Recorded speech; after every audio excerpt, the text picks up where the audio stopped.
Hello guys! Welcome to my YouTube channel. Ngayon ay tuturuan ko kayo kung paano mag-download ng Strava sa Google Play Store. Una, pumunta lang tayo ng ating Google Play Store. Ayan, then kapag nandito na tayo sa ating Google Play Store, then makikita nyo ito yung search. Then i-click lang natin yan.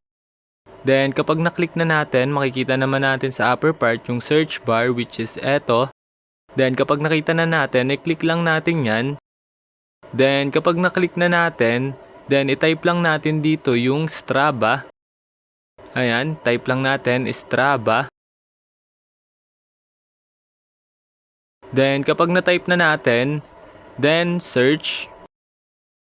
Ayan, then lalabas na dito yung Strava which is eto kung makikita nyo naman. Then sa tapat niya is makikita nyo yung install, ito. Then i-click lang natin yung install para ma-download or para ma-install na ang ating Strava dito sa ating phone. Then kapag ganyan, wait lang natin siya ma-download or mag-loading. Then kung makikita nyo naman, diretso install, then open na yung nakalagay sa tapat ng ating Strava.